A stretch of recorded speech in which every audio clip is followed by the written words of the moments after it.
Hello, good evening, and welcome. This is the Qualifier 1 for the 2025 Links to the Past Randomizer main tournament. Tonight, as I said, Qualifier 1 Open AD Tile Swap. We've got Gilgamesh and Breadcoon racing this new mode, or at least new for the main tournament. I am Jesse Radical Sniper 99, joined tonight by Mayan DM with Lopoi on tracking. Hello, Mayan DM. Hey, Jesse, I feel like it's been a hot minute, but then it's been a hot minute since main tournament came around. First qualifier of the session. This ought to be fun, right? Of course. So yeah, these are the main tournament qualifiers. Over the next 3 weeks, we will have some quals going on. There will be some live quals. There's also async quals. So if you can't make the live ones and still want to join the tournament, run your five quals asynchronously. You have to run one qual of every mode. My NDM, what are those 5 modes this year? Okay, we've got this mode, which is the open all dungeons overworld tile swap. We have cross keys. We have kabuki. We've got a logical inimizer flavor running around, I'm pretty sure, and the last one's just Kaz boots, isn't it? Yes. So this first one, as we said, open AD tile swap. Open AD tile swap, going to be a little bit of a weird field for tonight. So it's an open seed. It's all dungeons. And what is tile swap? Well, that's a little bit of a new thing to look at. Every tile is technically in its right spot. It's just a question of whether or not that spot is the light world version of it or the dark world version of it. I've been kind of feeling this mode as a pseudo-inverted style mode. But, you know, it's got its own flavor too. Yeah, this is, of all of the modes that have been picked for this year's main tournament, this is the one that I have not touched yet. So I'm kind of learning right along with chat when it comes to this one. I thought, you know, what better way? Step back into the booth. We're going to have some great runners in this one. I'm sure there are going to be some great runners in the next live qual as well. So it's not like I get to skip out on anybody, but at least by then I'll have seen the mode a time or two and I'll have some idea of what I'm getting into, right? So I've run some of these practices. I've run it with one of our tournament admins, Kaysden. He's one of the group that helps decide what modes are in this and like figure that stuff out. I've run some with him to kind of get a feel for myself as well. And what I would say is, here's my first tip. When you get outside, do a map check. Do a big, long map check, because you can learn a lot from this. We'll see if we get one from Brett or Gil here. Not from Brett immediately, Gil does. So what you can see there is we can actually tell a lot from this layout of the map, and Gil's really doing a nice job showing us. So like you can see that crystal down at the Ice Palace region. So we know that Ice Palace is in Light World for this seed. We can also see the pod maze over at Eastern area. So that means pod is also a dark or in the Light World. We see that crystal up at TR, so that means TR is Light World. Hera is in Light World. It looks like we see the Hyrule Castle at the Hyrule Castle spot, so we can tell that that is Hyrule Castle's in Light World. We can also tell that because Sanctuary is listed as one of our starting locations. So it's a big deal to be able to notice what spots are linked. So like if Sanctuary is in Light World, you know Hyrule Castle is at Light World as well. Yeah, and here comes this nice long map check from Breadcoon. Just wanted to get into one location first. It happened to be Johnny Two Bombs, had the hook shot, had the lamp. You're not going to turn those down in the early game. I don't care what tiles are shuffled. Now, one of the things I will point out that Gil clearly, like, I know Gil has said he's kind of like just playing this one by ear, is a little bit of hasn't done much practice with this mode. But there's a few things that you can also tell. So like, how do you know if it's a light world or dark world tile? You can see the tiles are a little off color for what light world is. So like you can see almost that little that color shift as Bread shifts between the two worlds on his tiles. So I believe Stumpy is actually at Dig Spot location. I think Stumpy's light world this seed. And that's an unfortunate miss from Gil.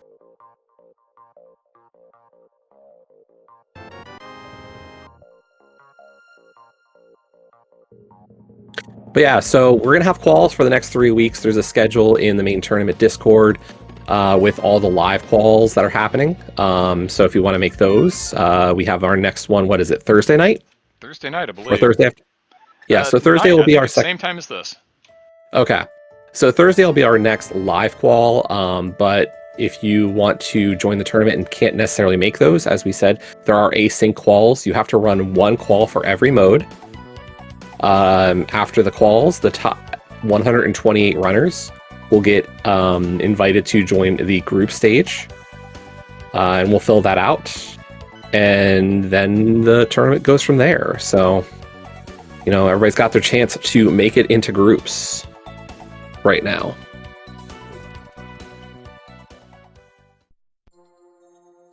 It is interesting this year, I feel. We've kind of stepped up from having 3 modes where you'll run everything to 5, where in the qualification period you're going to run everything. Once you get into groups, that changes a little bit. We've still got a few weeks before that comes around, but we do have runner strikes in place. So if you really can't stand this mode, if you make it into the tournament, you don't have to see it again necessarily. Well, and that's the thing is like this. There's a lot of strategy talk already about vetoes, and you know, what mode do you not feel comfortable with, not feel strong in? And this one is definitely going to be the new mode. But I know there's some talk of like my and DM. You and I have raced and talked and are pretty familiar with each other. Like, you're not a cross keys type player, so like, is that kind of where you're going as like a veto mode? That, I feel, would be an easy choice. I know I'm not the only person who's not a fan. It seems to be the way that most of the community is going. So, in some ways, I feel like maybe there's a little bit of an advantage to say I'm taking your probably favorite, if not necessarily strongest mode off the table, and we'll play the other things. Right. So we do have that early flute. Bread has gotten some nice things. Now, here's the interesting thing that we didn't get to hear on Bread's side. You heard that flute activation. I believe the flute auto-activated itself. Interesting. So, nice little... I know that was a feature if Vu... Maybe it didn't. Maybe Gil's just playing his flute and psyching us out. Because I did not see a bird. He does that from time to time. Wouldn't entirely surprise me. Yeah, I thought it was only that it would activate if CAC was in Dark World, so...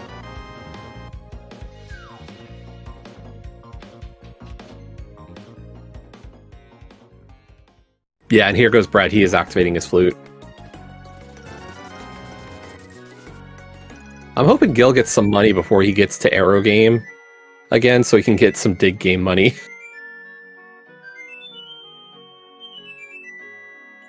It's probably fine. You can fly back into the general area, right? That's the way to spell it. Yeah!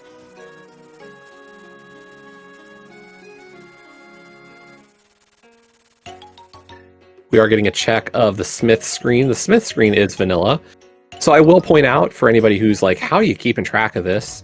There are actually some trackers that will do this, that will help you keep track of what screen is in what world, besides just the regular old map check. So you have options.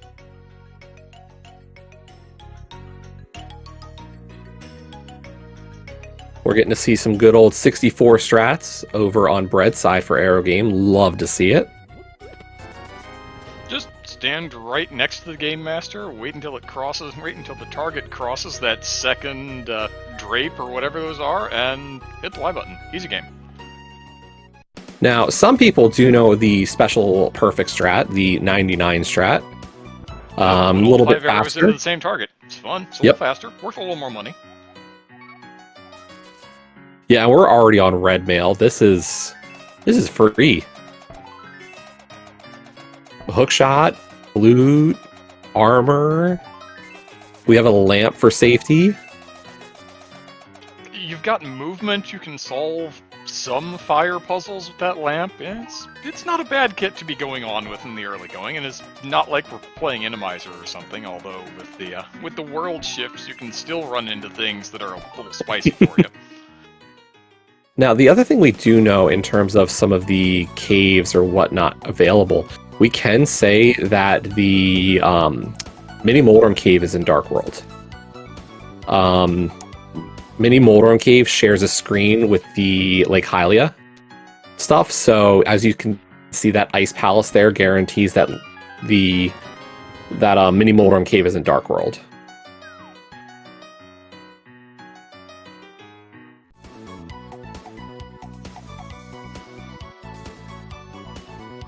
And yeah, as Phoenix pointed out, the letter in the top left is just telling you that you're in Light World or Dark World. So you're getting a little bit of info based on that portion of the stuff, rather than like having to rely on a palette. Because some people are just enjoyers of palette shuffle, and that would make it really hard to tell which world you're in. Sometimes palette shuffle makes it really difficult to tell what world you're in anyway. Yes.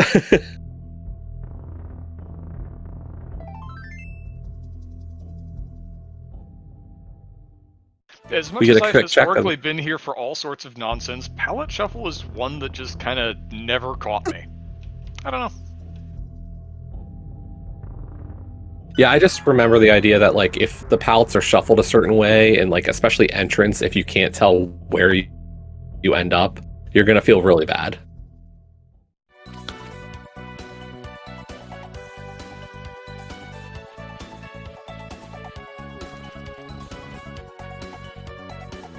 So we are getting an old man rescue there on Bread's side.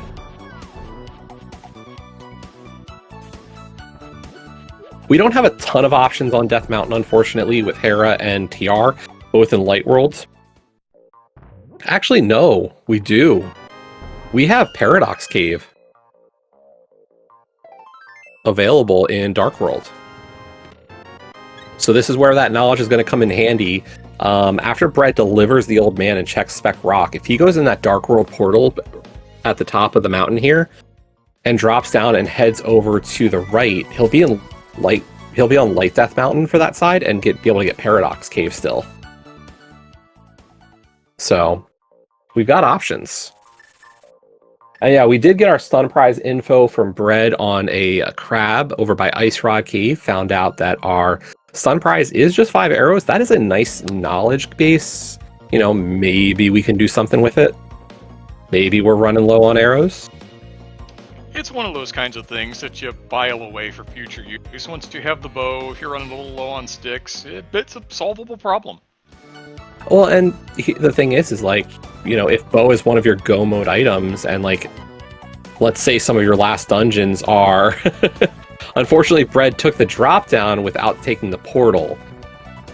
You got to take that portal into Dark World and then drop down. And Bread's having a bit of a moment of like, why is this in logic? What am I forgetting? And this is why this mode is going to be a hard one. Like, if your brain is not ready for this in some regards, like if you're not thinking about it, this is the kind of stuff that can go wrong. I'm certainly starting to see where you're coming from with the idea that it feels vaguely inverted, in that it's going to have not similar gotchas to inverted, but it's going to have its own set of gotchas that you don't necessarily think about if you usually just play normal seeds. And Gil making the same little error with his walk there, so...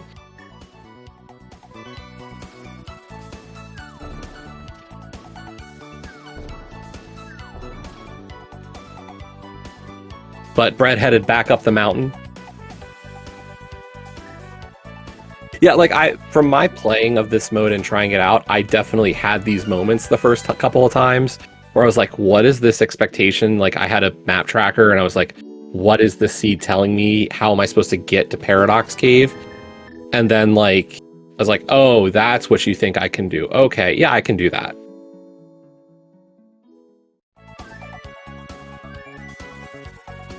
Certainly historically, you'll see similar kinds of moments again with inverted. If things, particularly when you start adding something like the activated flute start to the mix, and in Flukies, that was a main tournament mode a handful of years back now. Yep. Where you could not have a glove and get into the back of Hookshot Cave via a mirror. Yep. That was a trip up for sure. Yeah, I do remember at least a couple of people getting tripped up by that one those years. So really like it's a knowledge check in some regards. And I think the big thing then was, you know, some people just had never considered it, and I know some of the trackers at the time didn't reflect that. I will say, Codeman and Muffins both putting in work on the trackers, at least 2 tracker versions to be able to do this. So.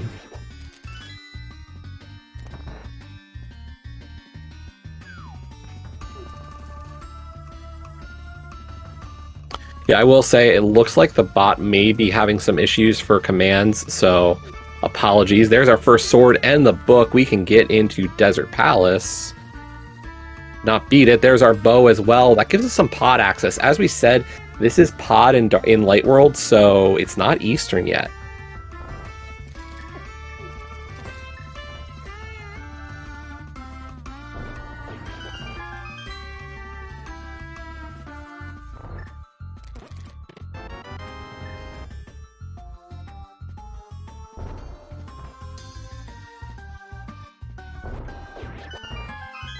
And hey, we got a boomerang!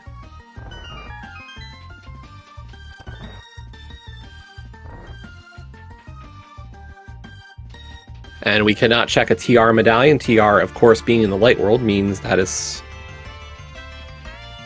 So yeah, why we say this is kind of like a pseudo-inverted is there is kind of like, this has that flavor of like inverted Death Mountain in some regards in this one. It's not true for all the cases. I will also point out this mode this year is using, like, depending on the layout of stuff, it's not just inverted. These are some inverted 2.0 changes. So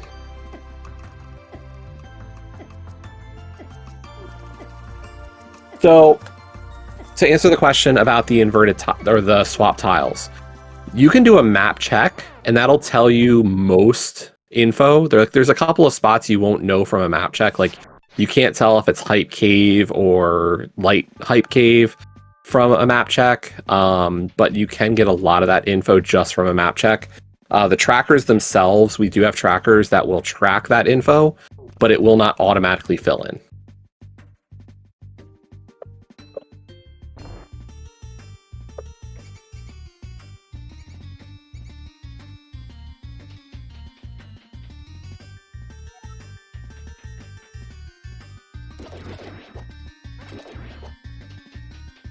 We do see Gil still working through the Hyrule Castle.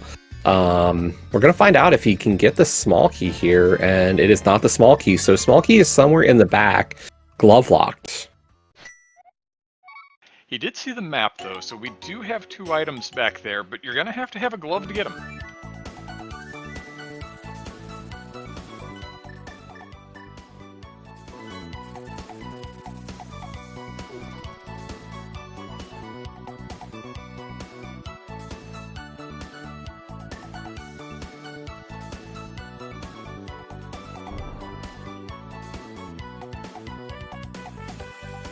So I'm a little concerned on Gil's side, hoping he realizes how to get to Paradox Cave here. It's not like we've found Light World yet, or Dark World access, so it's not huge. It's looking like if we can get that second sword or cape, though, we'd have Aga access. And since this is in all dungeons mode, like, it's not bad. Like, you do have to beat Aga, you have to beat all the crystals and all the pendants.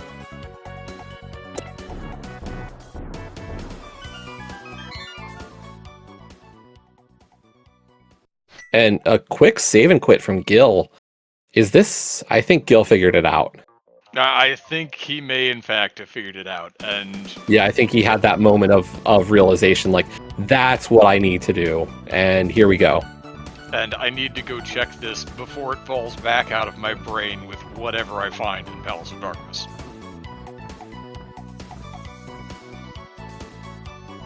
I will say for a schedule or stuff, I know there is in the tournament document. Unfortunately, it looks like the commands are not currently working here on SG. If any of that does get fixed, hopefully we can kind of highlight that later. But the main tournament Discord, of course, is a great spot for all that info.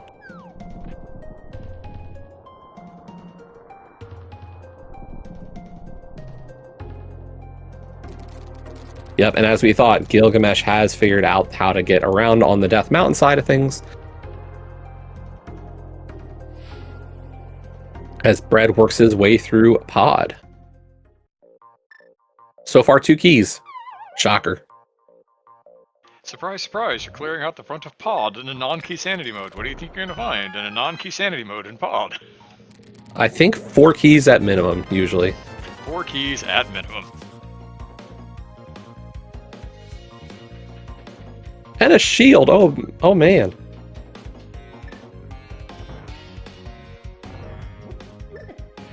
There's our 3rd key. There, of course, could be 5 or 6 small keys in the front of Pod, but at minimum, you will find 4.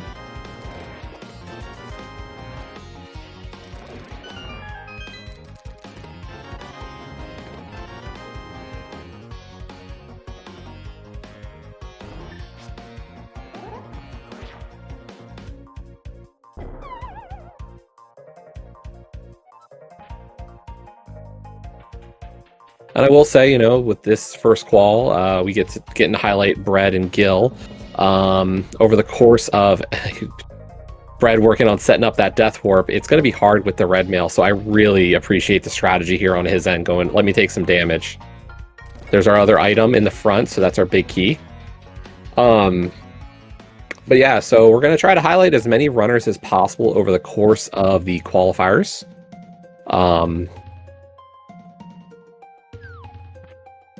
So going to be a busy few weeks with this. And then hopefully, you know, it's going to be a great time with the groups when people start getting to Veto.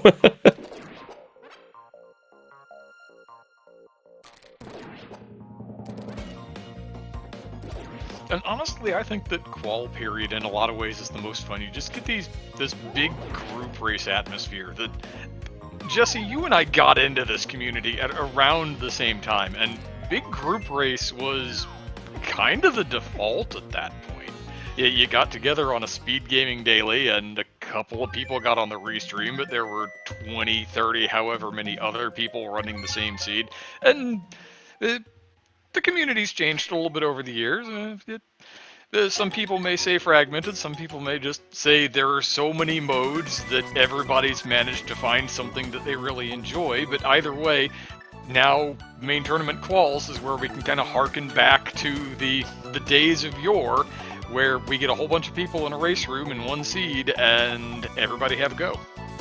Yeah, it's tough. You know, I think I appreciate what a lot of the tournaments have started to do. It's hard because, you know, when we started, like, it was in the COVID times, and like, you know, we were all kind of at home and learning the game and doing racing, and a big group race was, you know, kind of easy to do. These days, a lot of us just don't have that time, so being able to join these large, like, quals is great, but if you don't have the time, or like your schedule's not perfectly suited to the qual schedule, we've got asyncs now as well, so it's trying to accommodate as many people as possible these days.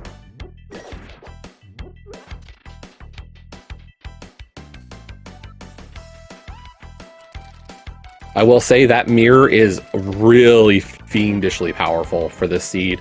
We can get our first dungeon done with Tower of Hera, but, you know, you were talking about that backdoor hookshot cave. We can backdoor hookshot cave.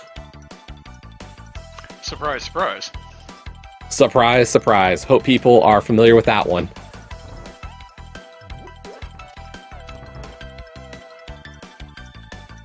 But it looks like Bread is going to first go for Hera. And actually, we have a ton of options in TR as well. Like, this mountain is just loaded with options.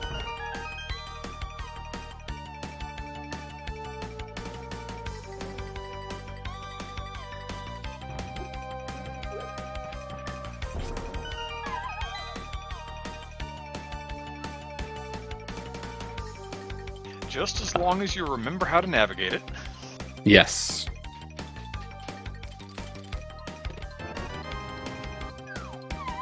And yeah, as was mentioned earlier, we are getting the Sea of Stars MSU on Gil's side. I was wondering what Bread was doing here. Mirroring right there. Like, yeah, we can do Super Bunny from here, but I like the idea of climbing up.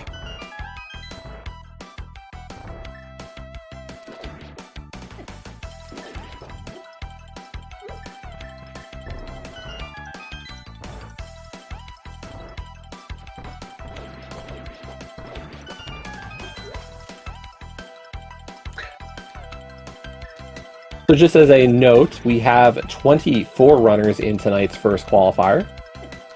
I'm going to say the brave souls who decided to join tonight, good luck to all of them.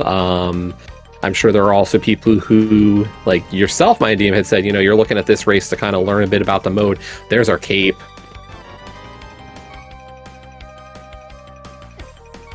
Seed seems to be trying to make sure that you can get into the Agador. Yep. And not handing out a whole lot otherwise is the part where you go, well, alright, it's there, I'm there, it's AD, so it's not like I get to skip it. Yeah, and like, there's value in the play just because of the fact that we can get to Eastern and Saha. Like, and as you can see, thanks to Lopoi on this one, but we've got actually that tracked on where our green pennant is. It is Hera. So like, I'd be really tempted to do an Aga play into, or Hera into Aga into Eastern Saha. Like, it feels like the seed's kind of pointing in that direction.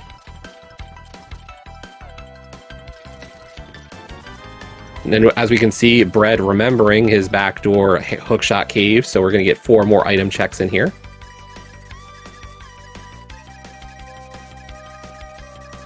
Meanwhile, Gil loading up on some rupees here in the rupee basement of Palace of Darkness. But so far, nothing in Hookshot Cave.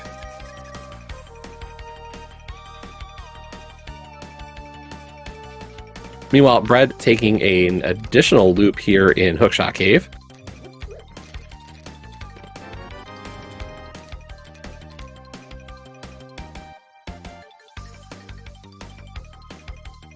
Cool, it looks like the bot is now fixed, so let's see if we get some, we do have the ALTTPR command, which will bring you to the main tournament Discord, as well as a schedule for it.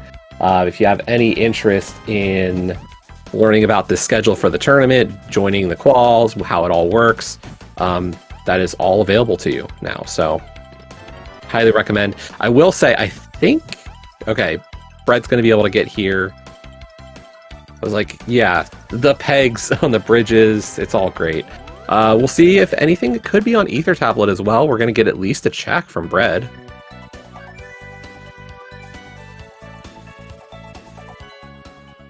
A shield! Well, my DM, I don't think we're getting Mirror Shield tonight. It seems unlikely. I don't think Brad's going to go out of his way for Mirror Shield later.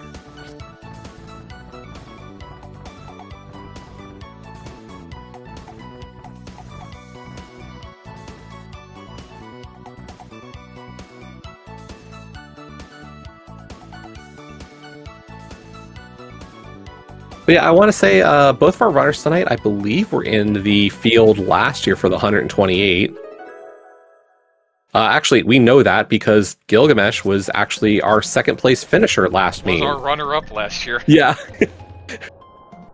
I was going to say, don't let me undersell Gilgamesh here. He was second place last year behind our main tournament winner. So, true, like, Gil is a great runner and well-deserving of accolade for what he did last year.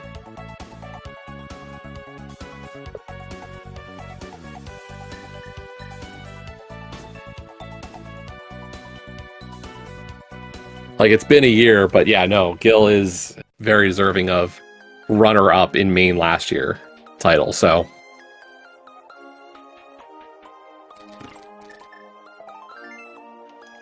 If I'm recalling correctly, and it has been a while, so stop me here if I'm entirely wrong, but it was Zelgada's-san that he beat in the semis? Or was that Gamma's opponent? I think it was Gil and Zelgada. I think he took down Zelga. I think you're right.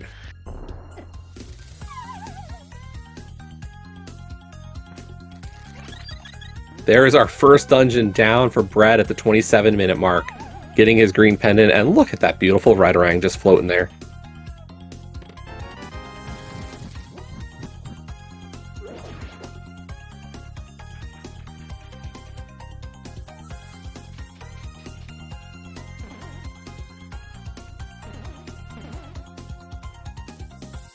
Yeah, in terms of the veto discussion, I'll tell you my own personal thoughts. Like, I enjoy the modes, so there's not a mode I am looking to veto every time. My philosophy is going to be, I'm going to veto the mode that gives me the best chance to win. If I feel I'm at a disadvantage to another player, like, I would get rid of that mode from their selections. Even if it's my favorite mode in this tournament.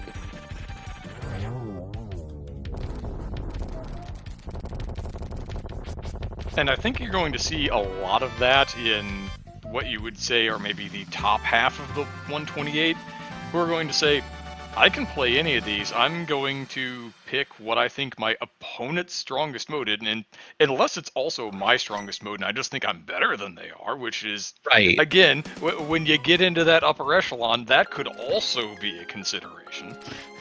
Yeah, like, as just an example, I can't say if these people will join the tournament or compete the quals, or I'd meet up with them in the tournament. But, like, let's say I'm going to run up against Gamachu. Like, you know, Gamma's a good runner, I'm a decent runner, but, like, you know, I know overall I think Gamma's a stronger runner in some of these modes. I don't think I want to play Gamma in some of these modes. Like, I'm just vetoing Gamma as an opponent. That's what's happening in that matchup. I say no. Yeah, you go away. Give me a different opponent. By the way, big moment for both of these runners not skipping out on Hera Basement for the big key after beating Moldworm and not getting the second item. We see on Bread's side that the big chest of Hera was our first glove. That is a very required item to finish this seed. Also gives us a chance to maybe beat Desert Palace.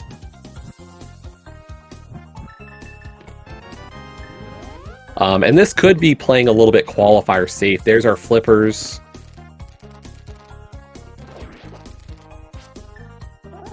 Bread, I don't think has been here at all yet. I think... Yeah, so he's working backwards. Went to Uncle and is just working backwards now, so is going to eventually learn the... I think the map was in the boomerang chest in the front, so you kind of wind up doing the whole kit and caboodle.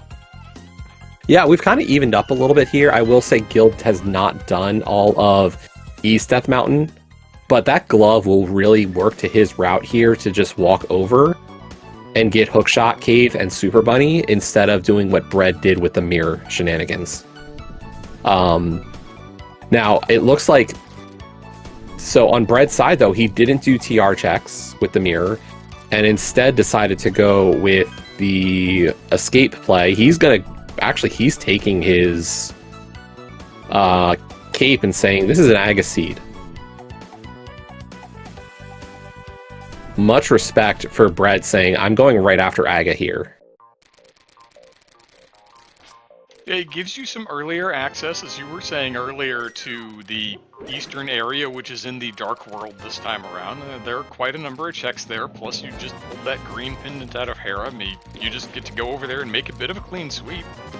It's tough to say no to that, I think. No, it's 7 items for sure between Eastern Saha and his closet, so good 7 item checks. And like, it's 7 clearable checks. That is an area you can work through almost completely. Like, Desert's a gamble right now. If we go to Desert, we could end up boots locked, so let's not take a chance.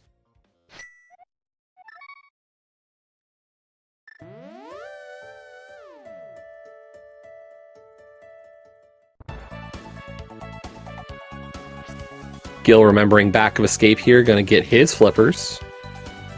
Which really, that means we can do some Specky Clip and get through Swamp at this point, so... Not ideal equipment, but that is a dungeon.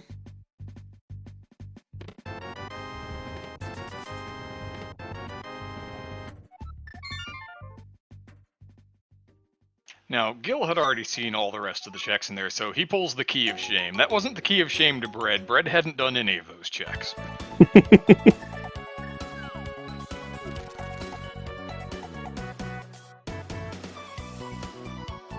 And it looks like Gil's actually going to hit up our man under the bridge before going after Aga here. He recognizes that a check is available to us, and he'd rather hit this up. Now, Here's a tough one for this mode. So if you haven't tried this mode out and haven't seen a Light World Ice Palace in Tile Swap, know that Ice Palace is mirror locked in this mode. The front wall that you're used to seeing opened in Inverted is actually not in Tile Swap. In this case, it is mirror locked.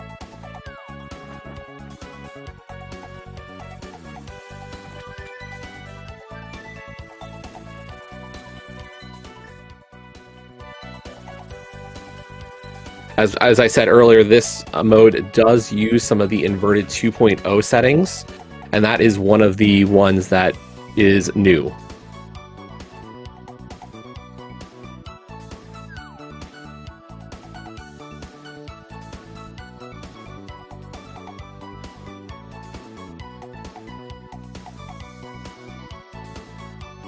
We've got our Aga fight going on Bread's side. Gil is clearing out more Light World. He's going to get us the Catfish check. Maybe thinking I can get some Desert possibly beat, or I want to avoid this play into Aga as long as possible.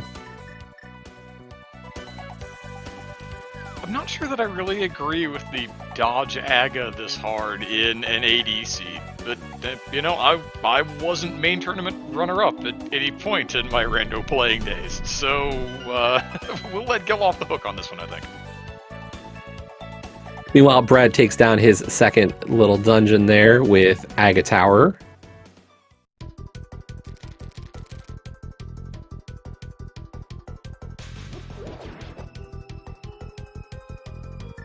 Another heart container on the pyramid, but we're on red mail. Who wants more health at this point? I don't know, you've got the mirror. It's not like it's going to cause death warp problems anymore. Well, we can beat Landmolus. The question is this dungeon boots locked? On the torch, we have the small key, so the dungeon itself is boots locked, but we got the ability to beat Landmo, so that'll be another dungeon for Gil shortly.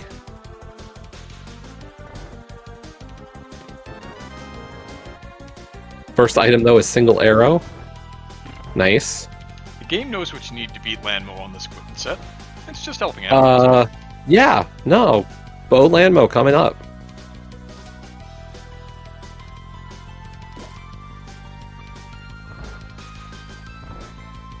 Bread, meanwhile, going to start getting into these 7 checks that are over here. We'll see if the green pendant was worth picking up outside of the fact that you were going to pick up every dungeon prize eventually.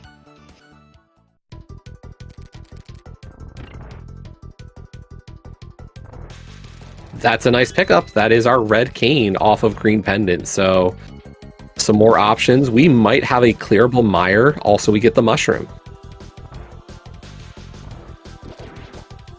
Depending on that mire medallion. This is not really the equipment set I want to be going into Misery Mire on, but... I mean, what do you mean? We've got half magic and a cape. That's easy. If we can get one more sword, it would be a whole lot better. It takes an awful lot of spins to get the job done with that little plastic swingy. Yeah, but we got arrows as well. Well, I say that. Bread's down to 3 arrows, and he's about to go beat Eastern Palace as well. Yeah, stun prize. I guess you could do prize on the eyes and try to get some of your arrows back. But can you? Is there anything to stun and set that up with in there though? I mean, okay. So maybe I don't luck even out think and we they're need... just in the stick pack, but that's No. Like, here's the thing. We've got the red rang as well. Realistically, Bread could stun the popos.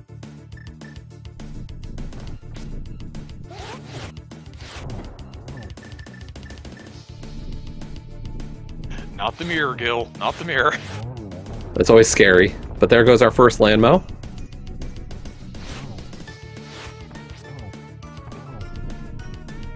Nice extra shot there. 2 on that one there. There goes our second landmo. And our third. Nice. Good kill from Gil. And we get our second item. So even though that dungeon is boots locked, Gil has gotten all items out of Desert Palace. Won't have to make the return trip later. Which really, that could just serve for a routing advantage. Like, Bread could get that small key, and go for the right side.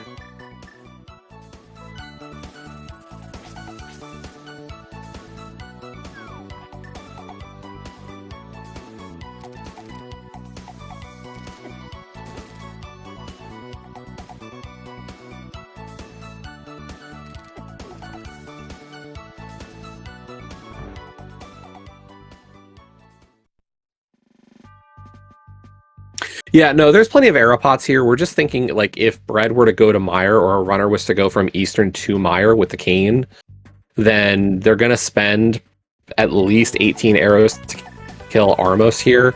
So they wouldn't necessarily have as many arrows for the Mire play. So the question is where they can get arrows between here and Mire.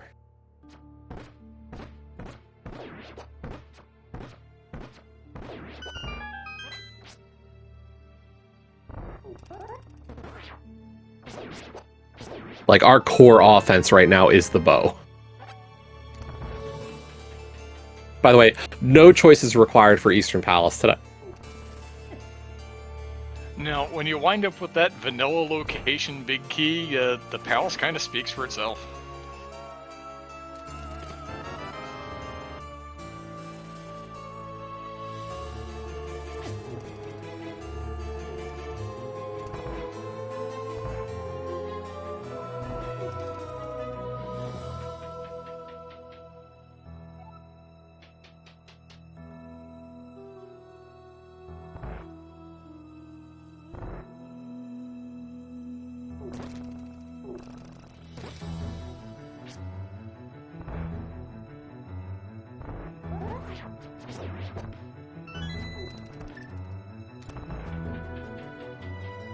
Good execution here from Gil in Agate Tower. Everything also going pretty decent on Bread's side through Eastern. Zelda Gamer Room, a little bit of a moment there, but still pretty smooth.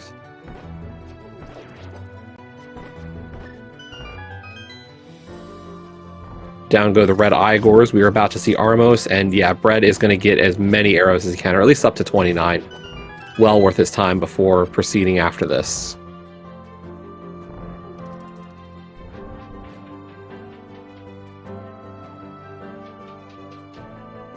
And good recovery there. Oh, no, he still hit it. Nice. And there's our hammer. Hey, my Indian, where are you going? Oh, I don't know. I've got this handy-dandy mirror, and Pod is sitting in the eastern spot. Yeah, I think let's mirror and go say hello to Helmasaur. Yeah, let's just finish this entire section of the map while we're here. This is an easy choice. Yep, easy. There are 24, I believe you said earlier? Yeah, 24 participants in tonight's qual. I think what we've seen is there's going to be a little bit of a mix tonight. There's definitely some people who are like, let me join this qual, while people are a little bit unfamiliar with the mode potentially, and there's others who are like, let me get this done.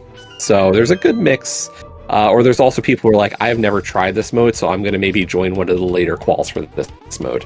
Or I'll do it async.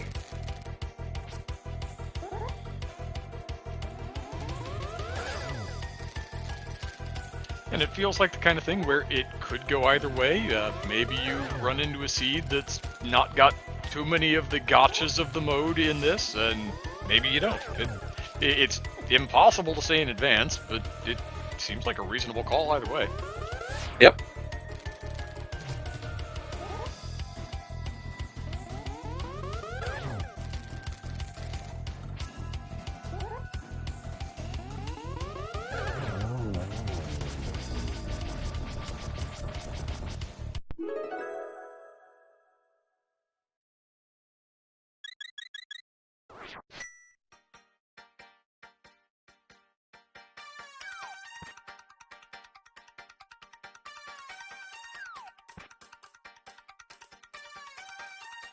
Gil is a man of the people and says, I am picking up that heart container. Thank you very much.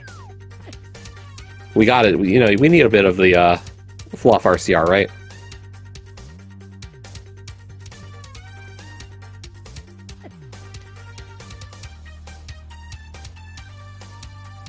Well, he is a little lower on health yet than Bread is by, what, 1 or 2 hearts?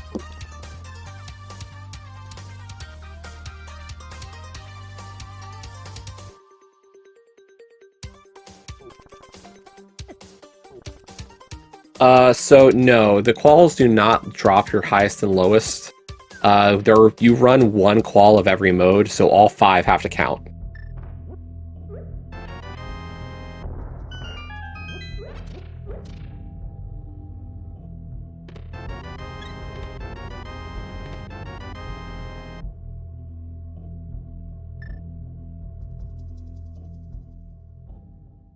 Hey, there's a second sword.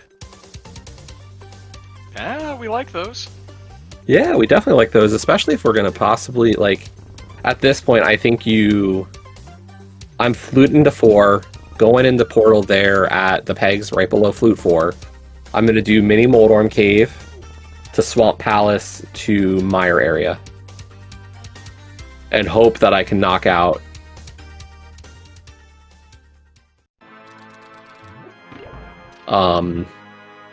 all that stuff just right along with each other.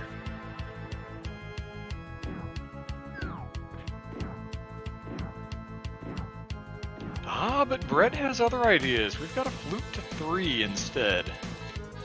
I think my only worry here is just like, and this isn't a bad play, like he can beat Thieves Town as well.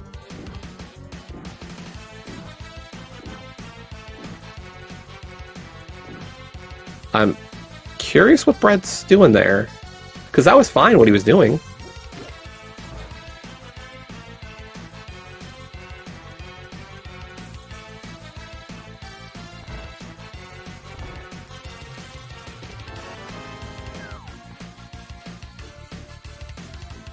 I don't know. I'm confused. I don't know if Brett is also confused or just had second thoughts. Yeah, I'm gonna go with the second thoughts.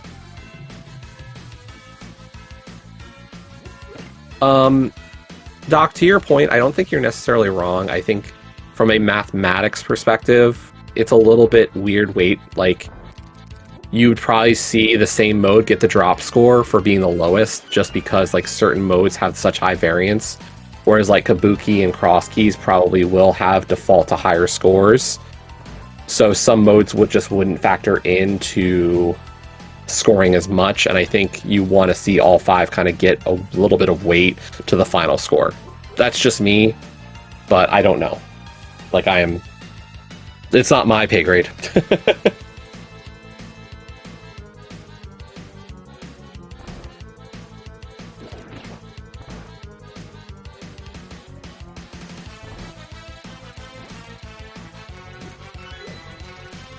I have to say, I love this Sea of Stars MSU. Such a great game.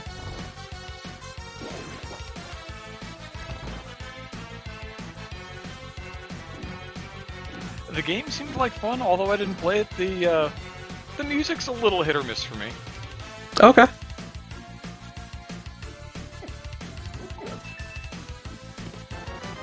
And that may just be because so many people loved it so much that everybody used this MSU for a solid month straight after the game came out. That is fair. I will say, I personally, like, if I find a new MSU that I really enjoy, I will use it to death. Just absolutely beat the snot out of it for a month, and then it goes into the rotation, and you hear it maybe once a month after that. Yep, I know how that goes.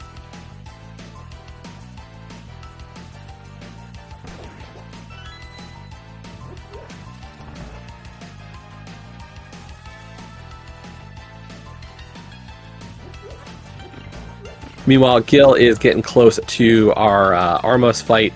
That was a rod for Bread. Which rod was it? It was the ice rod. Okay.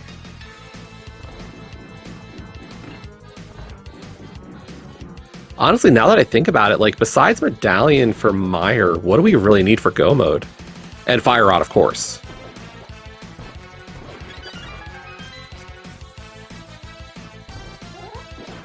Like, we can mirror through Turtle Rock.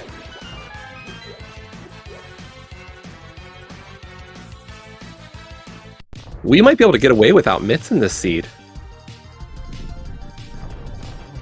That's a classic inverted kind of thing, isn't it? Yep.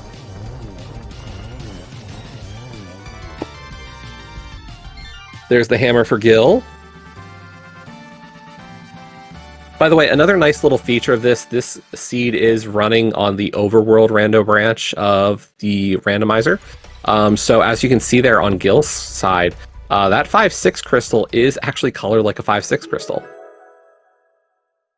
We also see on Bread's side that while we know that Swamp is a crystal, you can see which crystal it is. It tells you that this is the 4 crystal. So there's some nice little bonus info in like knowing what is what.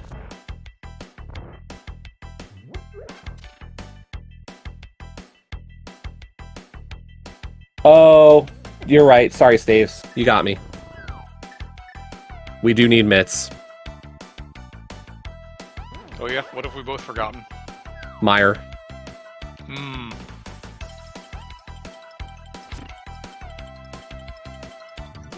Meyer is in the Dark World, so we do need mitts to get to the Meyer area.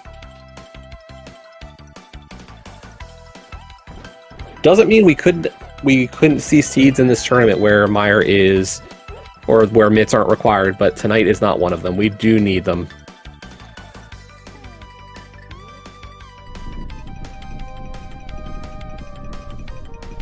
Bread gonna hit up Mini Moldorm Cave now. We'll see if we can get any of our other kit.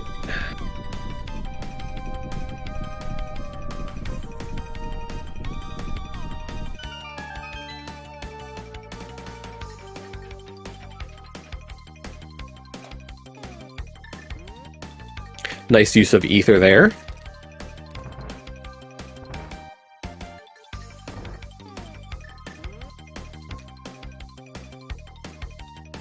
And pretty anti of a hype Mini Moldorm Cave, unfortunately. Good Turtles Room there from Gil. And we are going to get the flipper checks now on Bread's side. We've got Lake Hylia Island here, of course, with its inverted variant. And we're going to get to go see Zora area, and I think Bread's probably going to mirror for Catfish while he's there.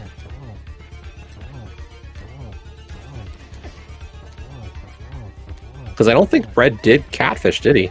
I do not believe Bread did Catfish. Unfortunately, the one thing that Bread did miss out on was checking Bombo's tablet.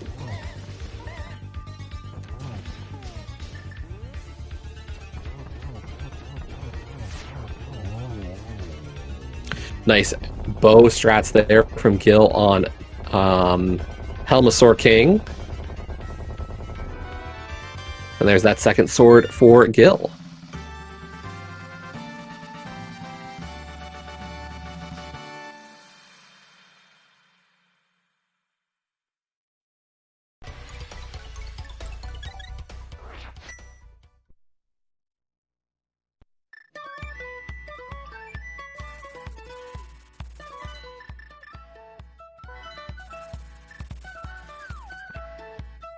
Hey, there's our first bottle on Zorledge. Imagine. How is it we've gone almost an hour without a bottle? Sometimes rando be rando. Yep.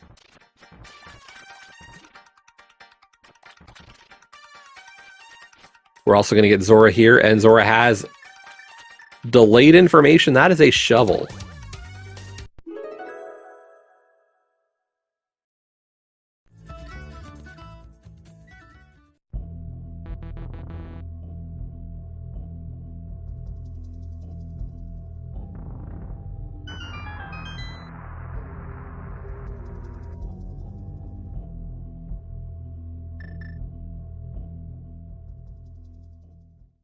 Brad skipped out. I'm guessing he's playing not to worry about left side swamp. It's not a huge deal. The one worry is realistically, like, you know, we talk about the idea of qualifier safe here, where you kind of go in a bit of a full clear kind of mentality and not worry about necessarily finishing first overall. You play more towards just trying to get a decent time and play it safe. So Bread's playing a little bit risky still with that skip. Not a bad idea, just, you know, personal taste.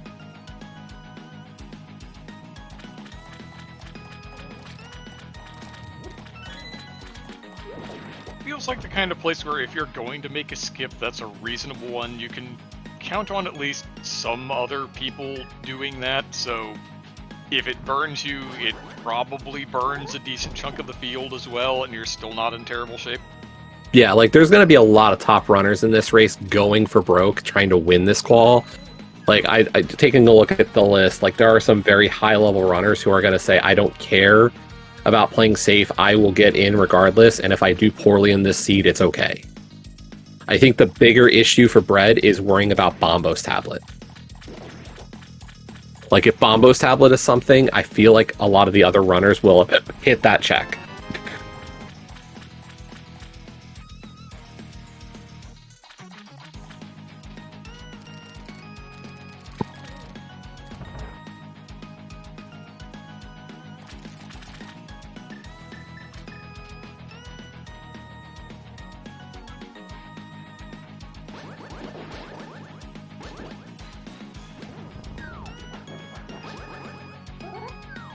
Yeah, I mean, making the 128 is, like, in some regards, the objective. You know, you want to do well, and getting a higher seed does have its advantages in mode selection and vetoing. So, like, there is value in getting a high seed. But is it the most critical thing in comparison to just making the field? Not necessarily.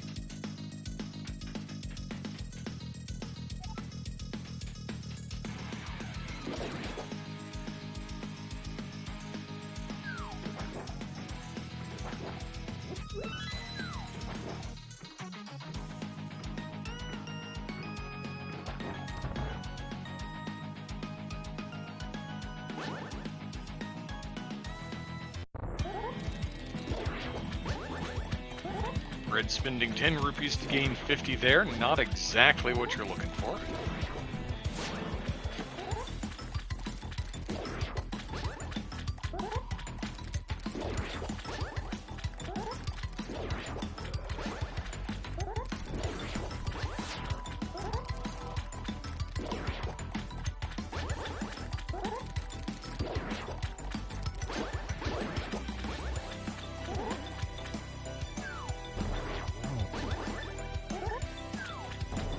Doesn't look like we're getting Ice Rod strats from Gil. We did get to see those on Bread's side. Very nicely done, but still clean work there from Gil on Argus. And we'll see if Gil goes back in. I can't imagine he's going to play for at least one or two items.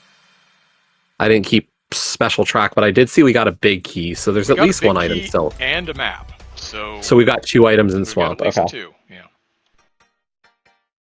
And Gil's going back in, okay.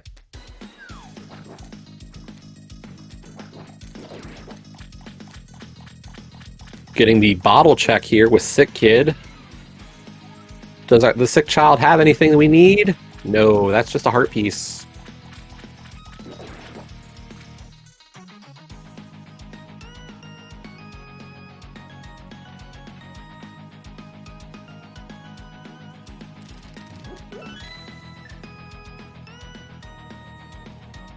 We've, of course, got the rest of Village of Outcasts here. C-Shape House turning up dead.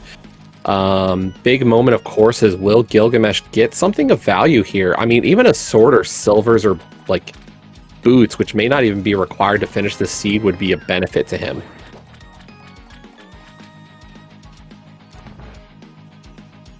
Chest game. There's our blue boom, so still nothing. Did pull that 20 bucks out of the big chest, so we've got one, maybe two, depending on if we've seen the compass or not. Yeah, unfortunately, I did miss that. Paying attention super close to the items this time. There's our big key first chest of Thieves Town. That's the one thing we know has to be up front here.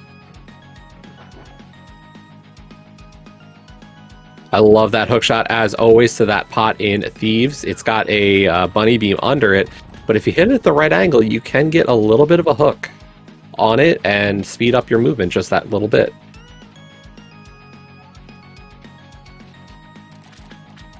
The trick is staying farther left than you really think you ought to have to. Yep.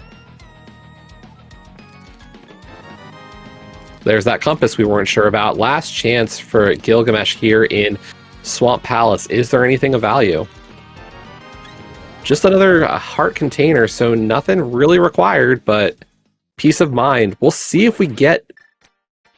We're getting Mini Moldorm Cave. The question, of course, Bombo's Tablet. Are we going to get to see it?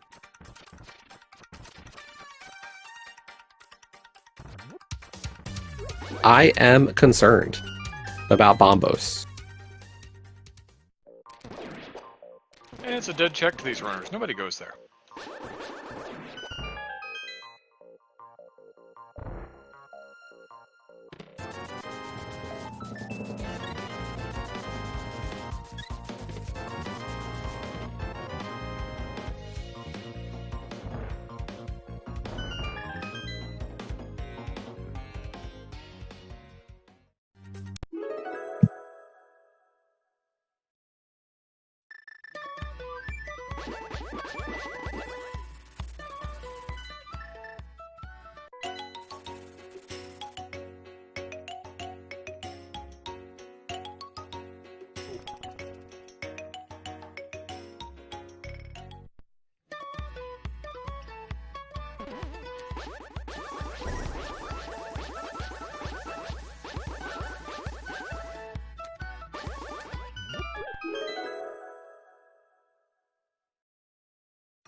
Getting to see the front of Skull Woods over on Gil's side before heading to Thieves.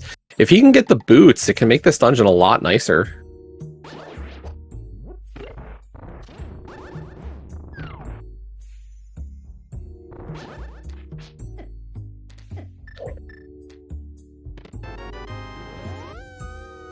How about a big key in its vanilla location? Not even the first one of those we've seen today.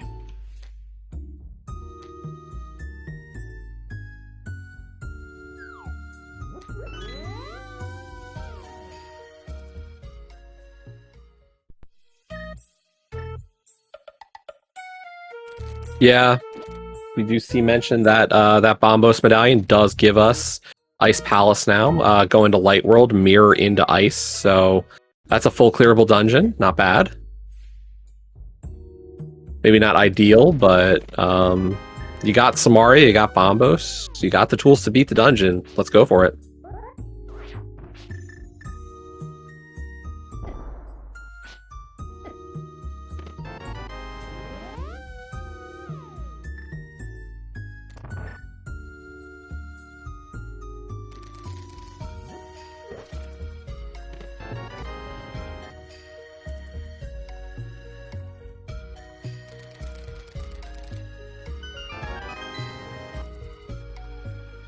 Oh, there's those mitts that we were talking about, so cool.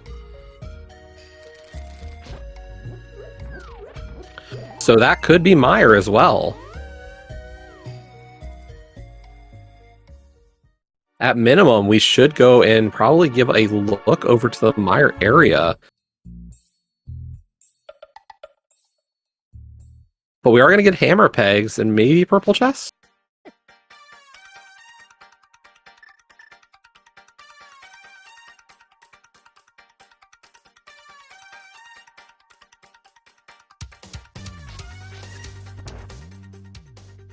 So at this rate, we are a fire rod from a boots question, really. And of course, whether or not we need Quake, but you know. Hey, Brett's picking up that second shield. Thanks, Brett.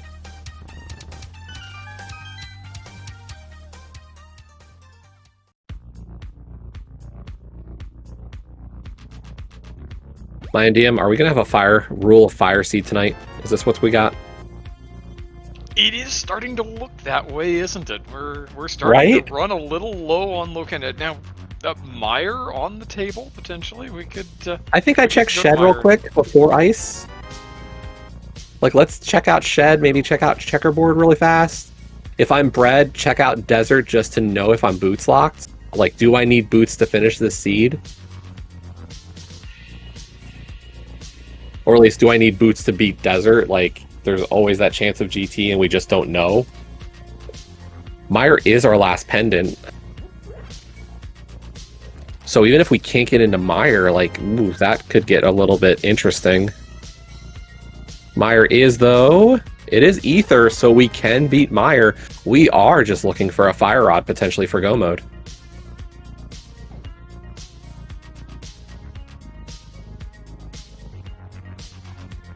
You mean that Speaking fire of the Fire Rod, right that there? Fire, yep, that Fire Rod right there. Let's go. Let's try to finish this game. Hoping to find maybe another sword somewhere, but yeah, just motor. You're still going to have to open quite a few chests to get the keys you need to go the places you need to go, so the chances are halfway decent that another sword falls into your inventory between here and there. Yeah, I mean, Ice Palace, getting all 3 items is not really out of the way. Like, I think Ice Tea is really the worst check in that dungeon for us, that we probably want to skip. So we're probably getting 3 items out of there, or at least 2. Mire, I can see some skips. It's definitely one of those dungeons that you get the big key and just rush the boss. But TR, depending on key layout, that's a big question mark. Like, we could have a seed where the TR, big key, and a small key are on Laser Bridge, and you can just beat it without checking the dungeon. Or we could have a long search for the keys. And of course, GT is the last one of those where it's like, you know, we could see a lot of checks there and hope to get sword or silvers. So we've got some longer dungeons with items.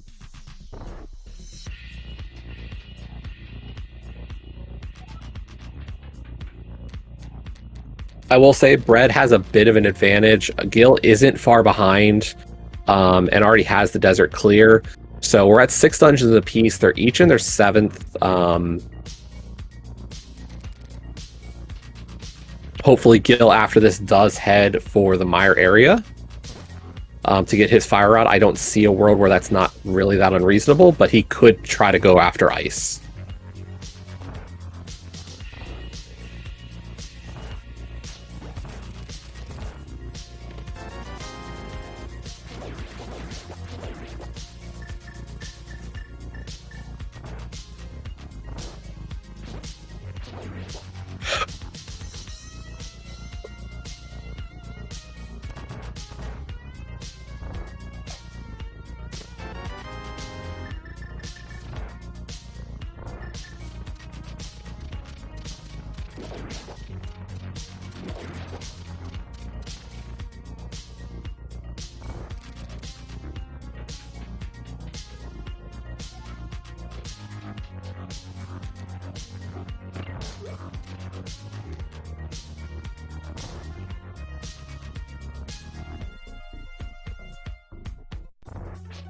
I will say, I think what's the scariest part of this seed, you think, Mindy? I'm like, what are you feeling right now on this one?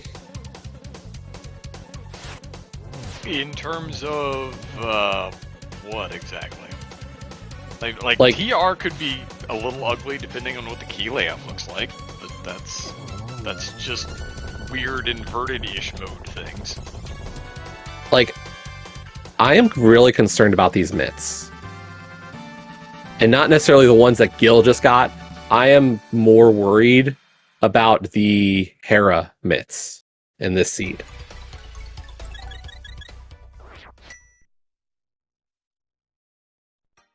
Because what do the mitts lock? Like, it locks your Fire Rod, so at least you can't get to GT without it. But, like, what did the glove give us? It didn't give us Dark World access. It didn't give us Thieves access. Like, we still had to beat Aga to get there. There's a world where if you don't do Hera Basement, I think you're going to be in rough shape here.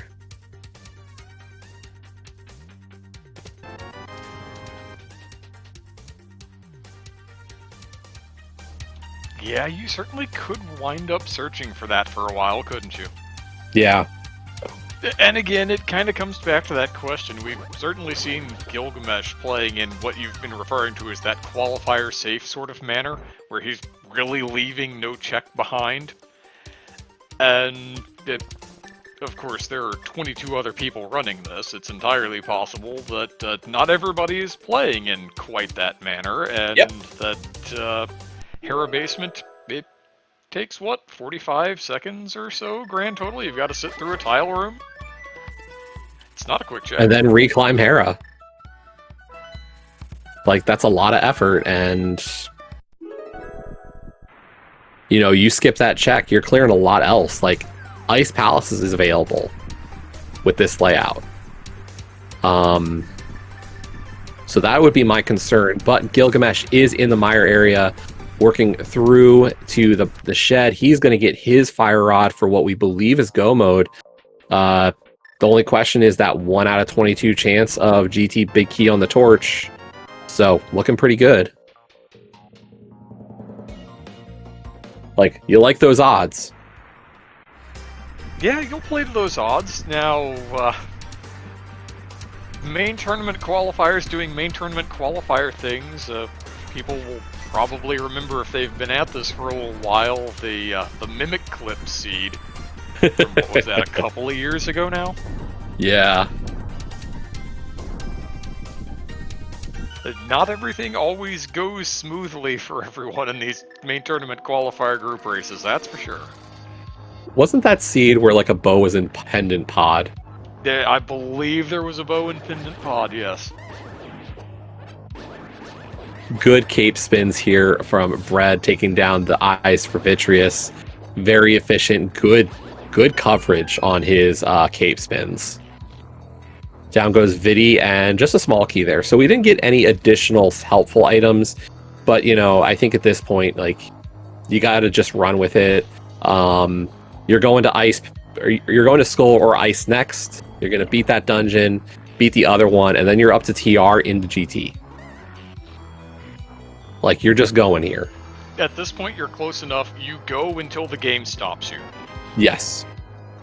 Gil, meanwhile, gets his Mire Big Key. I didn't even note the fact that this is a God Mire. So, really nice Mire layout. And it works out a little bit better for Gil, as Bread did Spike Chest first. Gilgamesh doing Bridge Chest first. Gets to save a little bit of time. He's not even going to check Spike Chest. He just says no. Yep. Yeah, you want to talk about go mode? There's your go mode. I got the big key. If the boss gives me an item, great, but I've got no time. I'm done with this dungeon already. In my head, I'm going to the next one. So, question in chat: what's the worst spot for boots if we got a GT big key in on the torch? Realistically, anything on the mountain is not bad. GT, of course, being the nicest spot it could be. The other side of that is, like, if it's in TR, at least I can go back to TR. Like, you don't feel bad about doing those checks again after. So worst case is something a bit more buried, or builds into, like, a chain. Like, I would say Graveyard Ledge is pretty bad in this one. Graveyard Ledge, Mire cutscene. Yeah, we're not coming back to Mire. 2 items left in Mire, I think. So, yeah, you know, there's questionable density there? Maybe? That's about all you can say for it. It's not a good check.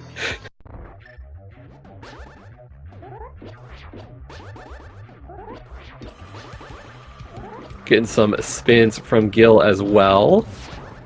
Nice work so far. I think he entered on better magic, so, like, he's in a little bit better shape to get all spins the whole way. Nicely done. And just 8 arrows into Vidi. Actually, he's down to 7 because of the spin hitting. Yo, Hammer, Moth, Bread, blink and you miss it. Amazing kill and a tempered sword. Sword right on the path. Not turning that one down. Not allowed to turn that one down. Great find. We're like, that's what you want to see. If I'm not finding silvers the rest of the seed, I'm happy. I got tempered sword now. Tempered sword, red mail, 11 hearts. Beautiful. You've got the half magic. You've got the cape. Bread, I think, even. I don't think Gil ever pulled the bottle with the green potion from Zor Ledge, but Bread did. A blind ped pull from Bread? What? It's the Quake medallion. We don't need it, but we got it.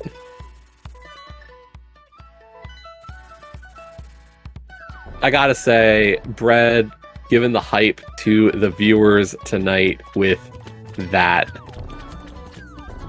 You want to see a ped pull, you got a ped pull, folks.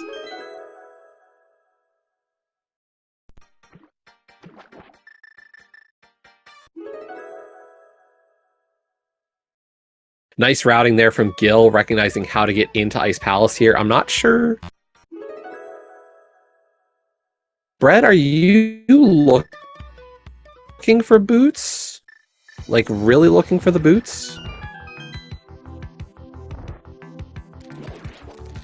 Or this might just be a bit of a weird route into ice. I think this is just a weird route into ice. Yeah, okay.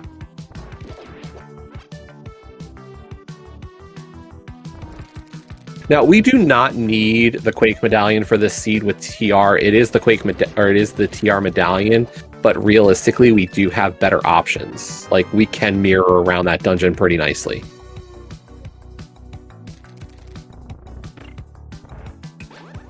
Yeah, with those mitts, we could have just fluted to 8, lifted the rock into Light World, and then mirrored into ice. So not a huge deal. Live and learn.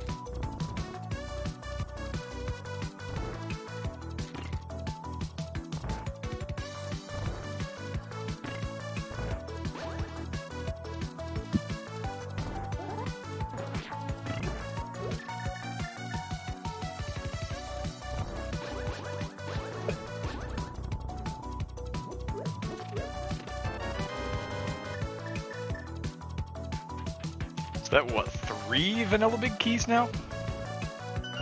They are building up a little bit, aren't they?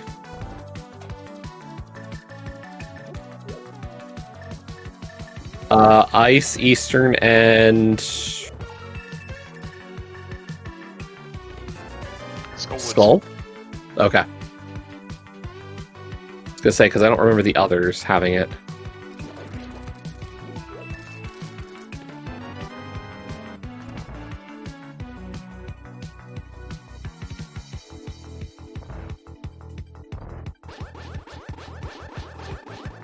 I have a comment, Staves. How dare you? That's a bit of a special case since we're not playing key drop. Yep.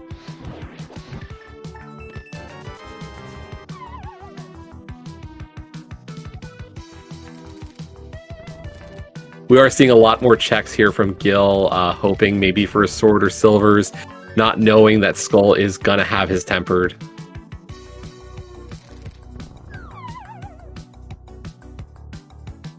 Yo, nice spin on that. Swag.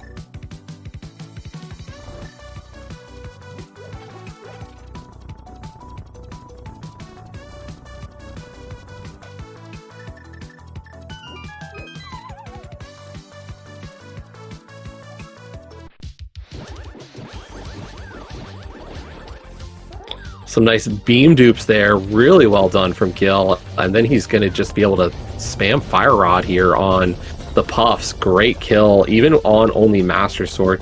Half Magic Fire Rod is such an easy fight here for a good runner like Gilgamesh. Bread coming in right behind. Into play, it's pretty easy to hold on to your magic bar and just kind of go Fire Rod the whole way. Yeah, and equally clean fight from Bread. Like, good job from both of them to keep this under control and just keep moving. That is 9 of the dungeons plus CT for Bread. Gil is at 8 and a CT, so we got 2 dungeons left and GT on Gil's side, 1 dungeon and GT left on Bread's side.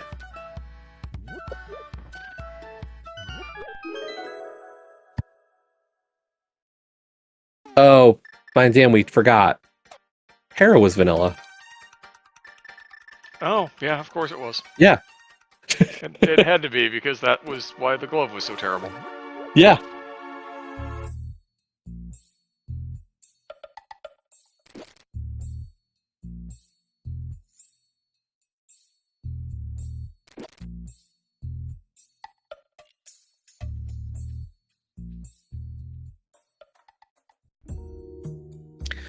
Okay, so for TR entry on this one, Brett is heading up the vanilla way.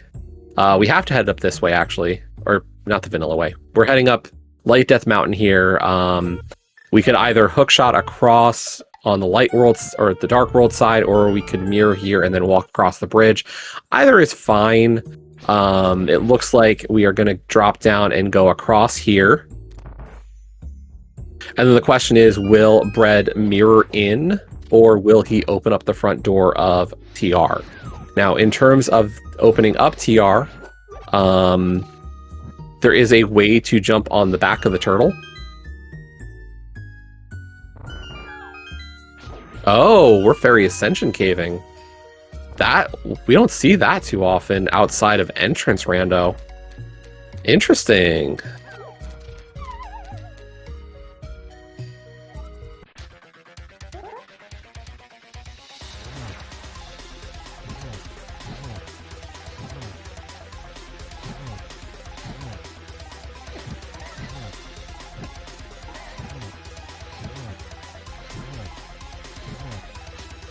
And then we'll see what kind of luck we have with the key placement here in Turtle Rock.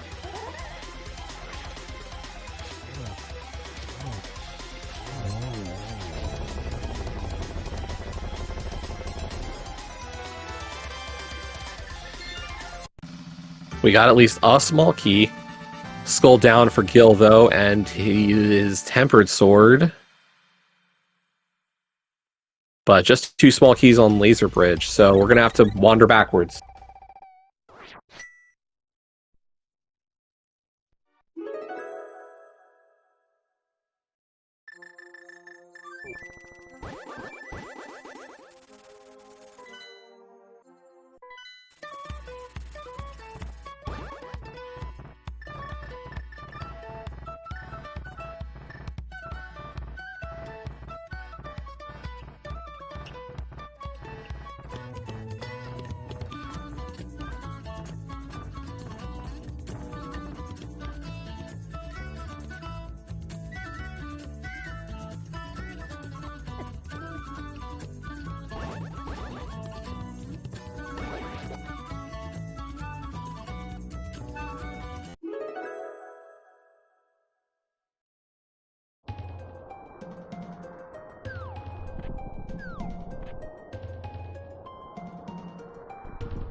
Yeah, there's a couple of weird spots in the mode. I think, you know, you get a couple of them under your belt. It's not too bad of a mode. It's just getting through that initial, like, weirdness of this mode, for sure.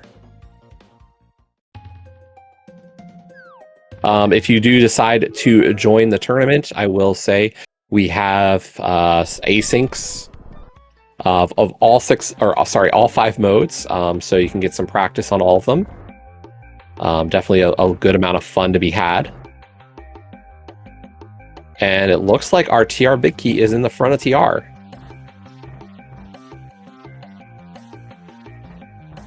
Reg, you don't need the key. Force of habit. Yep. Maybe the strongest force in rando. No, I think there's one stronger. It's usually the Thieves Town blind cell. Again, force of habit. Especially if you come from the vanilla game where you have to pick that key up, otherwise you're not opening the big chest.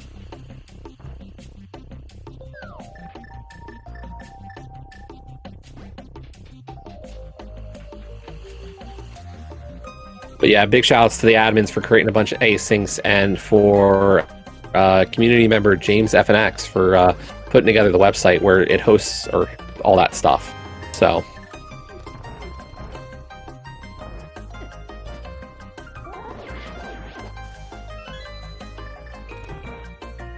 piece of heart, and the last check is our big key.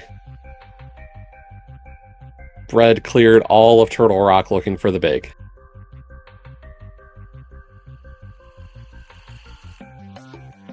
but did get to keep the entry point on Laser Bridge, so gets the nice run back there.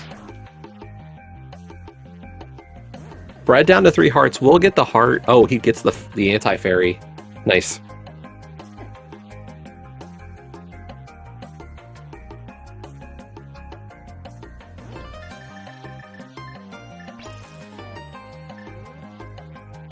Wrong rod, Gil. You know what, though? Good job on correcting that. Nice recovery.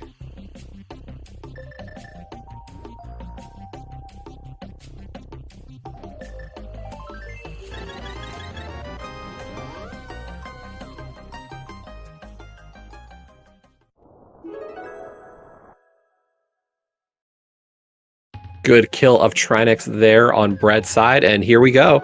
That's the last crystal for Breadcoon. My DM, where's the GT Big Key? Do you have a number you want to go with?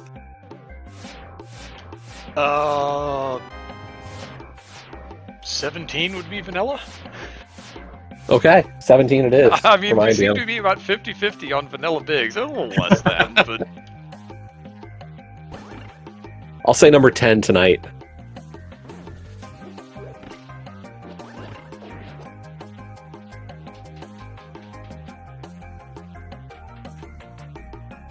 So here's that little bit of a change with the TR. You have to do the peg puzzle here to reveal the stairs to climb down and lift a rock. Fun times. I will say, though, Gil's route through TR, I think, saved him a bit of time in comparison to Bread, and he's closed the gap a little bit. It definitely did work out for him. Yeah. And, of course, as always, while Gil will probably get into GT before Bread finds the big key, numbers will be strictly on Bread's side.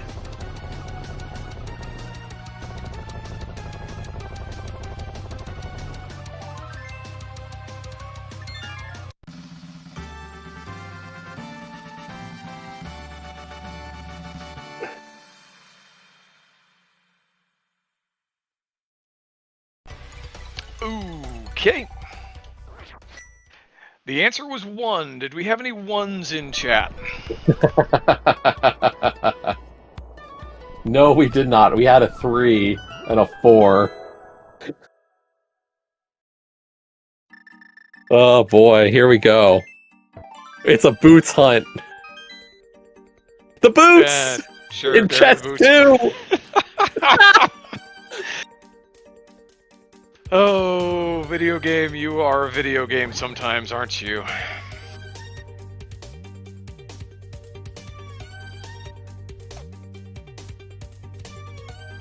So 1 for the big key, 2 for the boots. Here we go.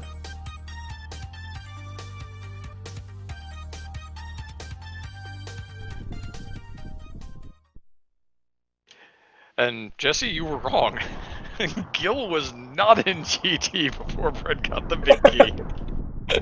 You're right, I was very wrong. That was the only way it could happen, but I guess it could have been in about checks 1 through 5 there, but still. It is amusing that it happened to work out that way.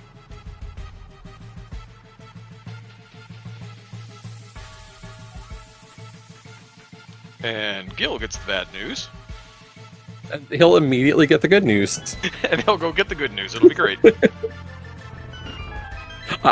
This is like the first thing we gotta ask them. Is just like, how do you feel about that GT big key when you see it? Because that is not a fun one. But here you go. You're like, oh, there's the boots. Okay. Gil's like, oh, I guess I'll mirror? Sure. Yeah, I'm not even opening the rest of these and then finagling my way backwards through the pit room. I'm just gonna mirror and do it the easy way. Yeah, and I mean, Gil's got a small key. He can get a second key off of the mini helmets upstairs. He's fine.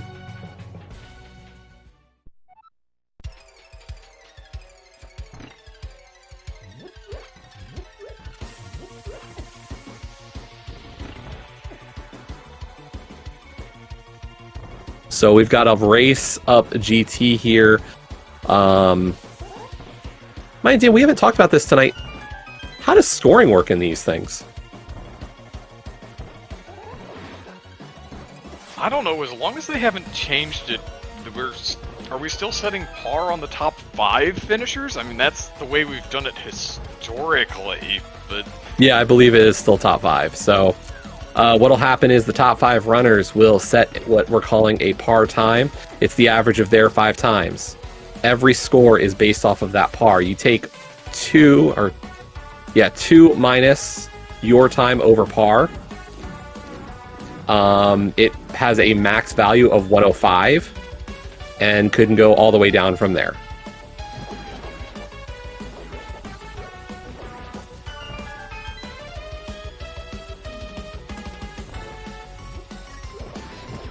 And did we ever get around to setting DNFs as zeros? I don't remember what they did. I would have to check the document. I will be honest, that was something I didn't, because I just like assume I'm going to finish every seed I run. So yeah, that's pretty much where I'm at. If I get into the mess, I'm going to get myself out of the mess. But yep. Historically, there've definitely been some situations in past years when the scoring was a little different, particularly when we had fewer modes and you were expected to run multiple quals, and you would drop highest and lowest and things of that nature. Where yeah, it would usually like add some amount of time to the lowest time, and that's yours if you forfeit, kind of thing. Mm-hmm. Or you just wind up saying, "This is going to be my drop. I'm just going to ignore the fact that this seed exists. I'm leaving now. Okay, thanks. Bye." We do get that Moldorm's prized possession of a map. Not exactly vanilla. Vanilla is $20. Yeah.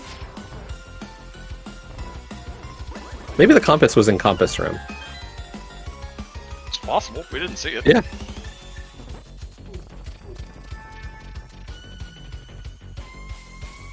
I mean, Brett's just open whatever he wants.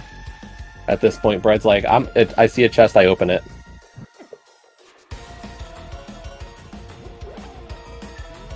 I will point out we did have 2 forfeits tonight.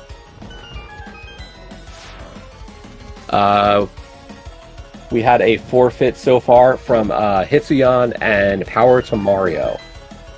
So, unfortunate on both of their ends.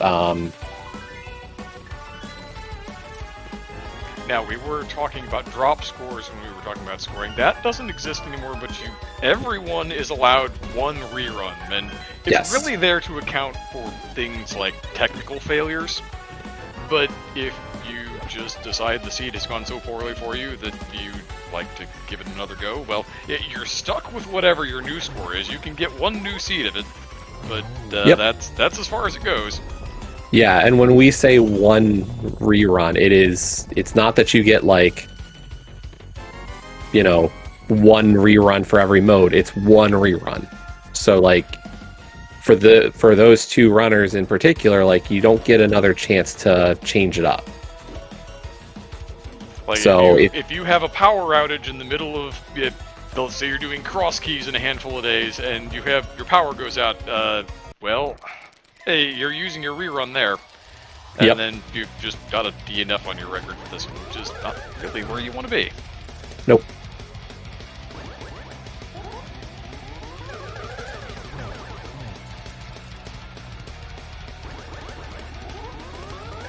Meanwhile, Brett just motoring along with his Ganon fight. I missed where the silvers were. I was not particularly looking at the silver decks. We'll just say they don't exist.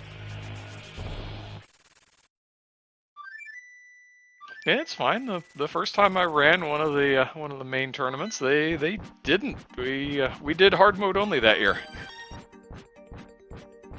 Brett got a silverless slash, by the way. Brett's just showing off. Not that impossible. As Brett is going to finish up the seed, Gilgamesh dropping into Ganon.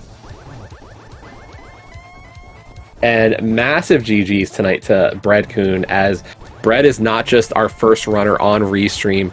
Brett finishing first overall tonight with a 132 13. So GG's to Bread. Congrats on taking first place tonight in the qual number 1. Tough to have anything but good things to say when you set par, right? Yeah, when you're part of the par setting group, you feel good, and like awesome start from Bread to get that first place. Gonna be a good score. Gil entering in the phase 3 of Ganon, about to get that Silver's text. It was in a cave, alone in a cave. Mimic Cave? Graveyard Ledge? Graveyard Ledge? Maybe? We are, though, joined by Brad Kuhn. Hello, GG. Hello, GG's. I had a very good feeling as soon as I pulled Glove out of Hera. I feel like a lot of people were going to bail on that. Yeah, Jesse and I were saying very similar sorts of things. Both of these runners, you and Gil both, decided, well, there's still one item in Hera. Let's go get it. Yeah, part of my reasoning was getting back to Hera in this tile layout is terrible. It takes so long to come back. You're overestimating it. I think your brain's a little. Oh yeah, mirror. Frazzled. Duh. Yeah. It's not an inverted Hera, so. Okay, yeah, that's fair. I don't know. I think brain still goes into like, oh yeah, this is like inverted sometimes, yeah. And I'm just thinking of things in inverted terminology, like, oh, I don't want to walk back here. That sucks. I'm just gonna do it and get out of the way. By the way, in the meantime, Gilgamesh finishing with a 134.07, and I gotta say, the admins picked the perfect pair tonight. Not only Bread finishing first overall in the qual, Gilgamesh finishing second overall. So you two helping set the par tonight. 1-2 on the finish. Excellent scores for the two of you to start this qualifier period for the main tournament. I mean, I'm a bit surprised. I mean, other than obviously the glove was the feeling really good moment. I peered in a little bit on some of the other top runners. I did check out, like I saw Jamo, Telethar, Flip Heel, Teto. Like I checked in on some of the other runners, and it looks like the big thing is what you thought. It is that glove in Hera base or Hera Big Chest. As we are joined by Gilgamesh, GG. I learned my lesson. I don't skip stuff in qualifiers anymore. I made that mistake once, never again. Yep. Qualifier safe. You just are looking for a decent score, not necessarily the best score, although congrats to both of you on getting what will be some pretty dang good scores. I was like, man, I'm probably first on the I had no idea who else was playing on the restream. I was like, oh, sweet, I'm probably first on the restream. Nope. I mean, you'll take second on a restream, yeah, second overall, right? Listen, yeah. I have no problem with how this ended up, so yeah, I'm good. By the way, I did just get a DM from one of the admins, Kazen, who was helping tonight on setup and everything and picking runners, and he says, "What kind of voodoo did we pull?" The best kind. Random. Yep. When I walked into GT and I walked the torch, my heart sank. Not gonna lie, I was like, "Oh no!" I said some very stream unsafe words, and then I was like, "Oh!" About 10 seconds later.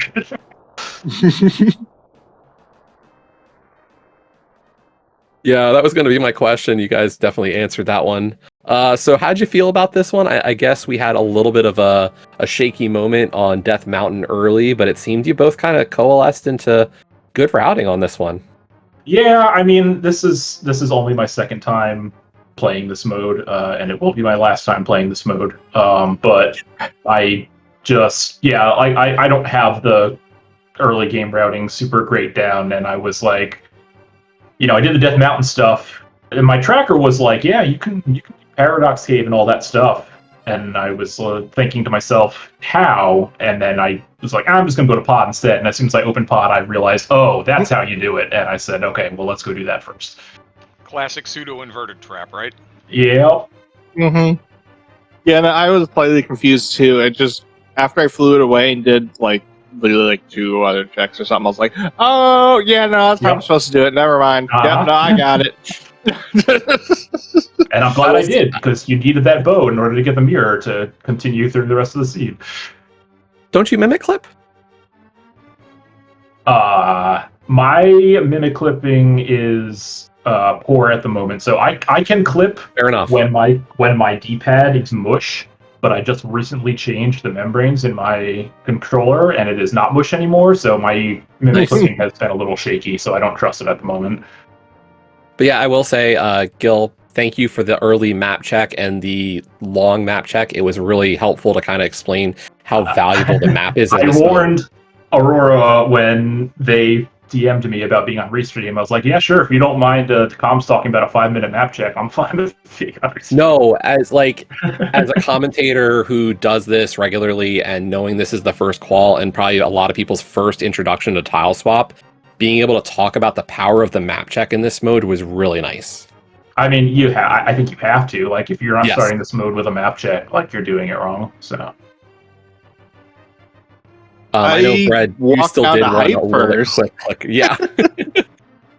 And then I checked the map after. yeah, I mean, I just marked a handful of things on my tracker when I was doing my map check because I misread what the pixels meant on a few of them. But yeah,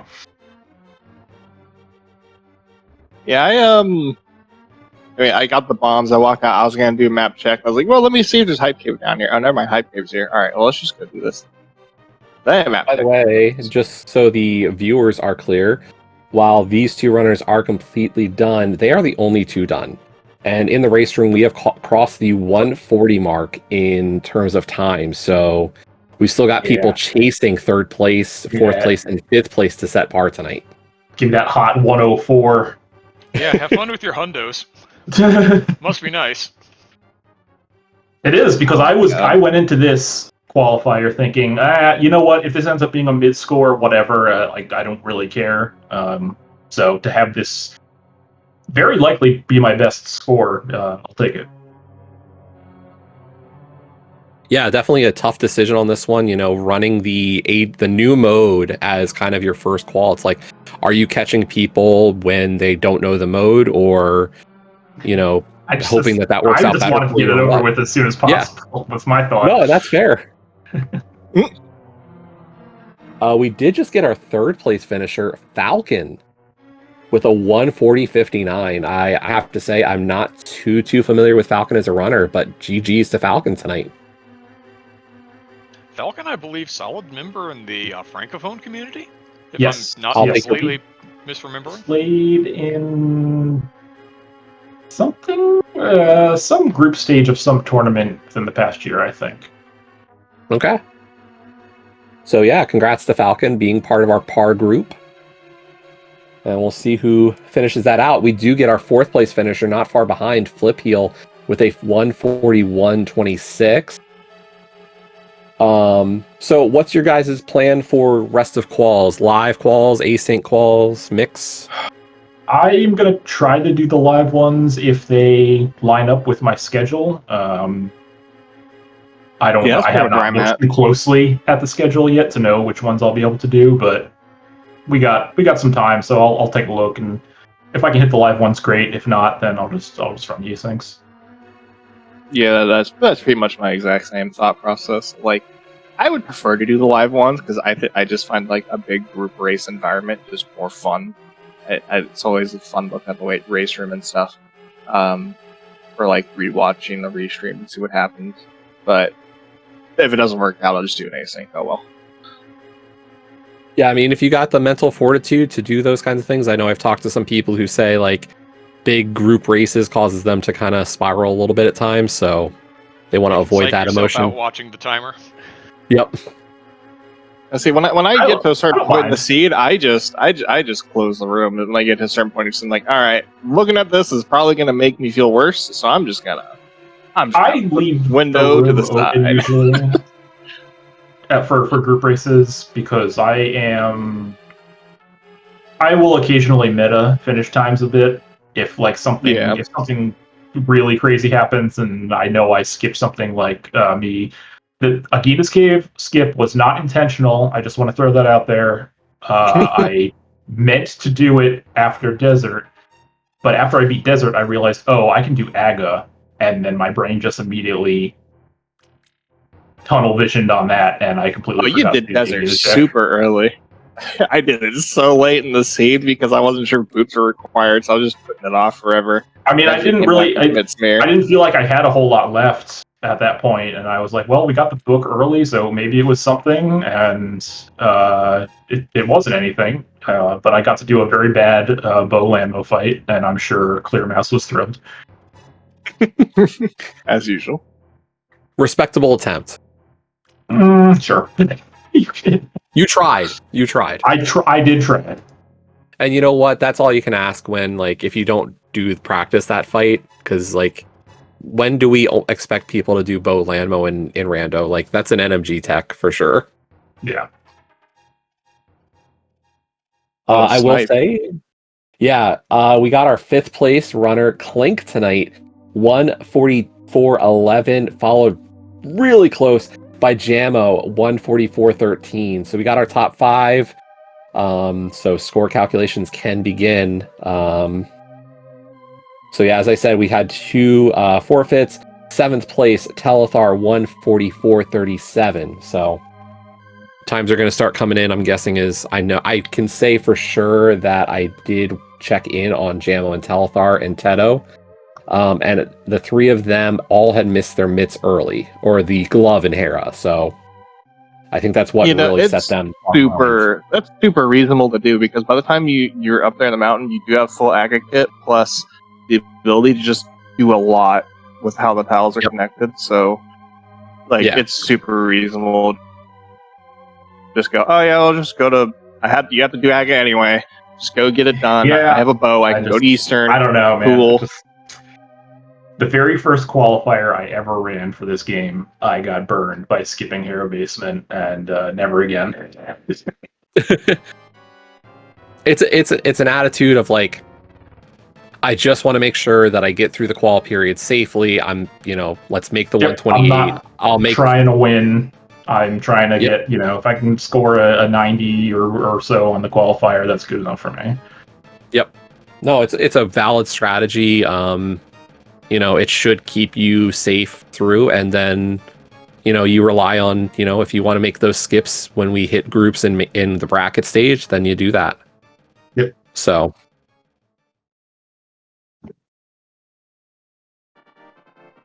So is this the veto mode for both of you going to be, or is this going to be a situational thing? I don't want to tip my hand, but probably. I'm probably not going to veto. I'm a fan of weird, goofy modes, so I'm down. I don't mind. I think that's been my thought as well. I'm going to veto the mode that the other player wants, or that I feel the most advantaged in. Yeah, because I feel like I'm pretty comfortable in all the modes, so yeah, it's more so just what do I think they want? Well, if we get paired against each other, I will tell you that I want overworld tile swap, and then you can veto it.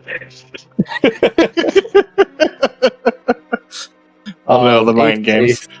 8th place, we got Astro Felipe with a 146.35. So more finishers coming in. But yeah, anything else from you guys before we start closing up for the evening? No. Thank you for the restream. I'm actually looking forward to watching this one back, because I'm curious to see how people reacted to the floundering at the start of the seed, because I'm sure nobody really knew what to do with this. Yeah, I'd only played one seed prior, so there's still just a couple of weird gotchas that don't click in my head immediately until I just think about it for a bit. Yeah, no problem. I will say shout outs again to our tracker this evening, Lopoi. The qualifier schedule, all the other info for the tournament, there is in the Discord. Let me put the link in there in chat. There we go. And of course, shout out to our runners as well. My DM, it's been a pleasure. Thank you for signing up tonight. Yeah, always is. Honestly, I hadn't even been thinking about the fact that this was coming up, and then you and Kasten were talking about this a couple of days ago, and I thought, you know what? That's not a terrible idea. I should probably at least have some familiarity with this. Let me get some eyes and a voice on it. This will be fun. Yeah. Next call, as we said, is Thursday night again at 8:30 p.m. The mode is Kabuki, I think. Kabuki. Is it Kabuki? Oh yeah, it is Kabuki Thursday night, 2nd of October at 8:30 p.m. Eastern, and then we've got some stuff happening on the weekend as well. 2 calls this coming weekend. So hopefully we'll see you all later this week, and hope you had a fun time.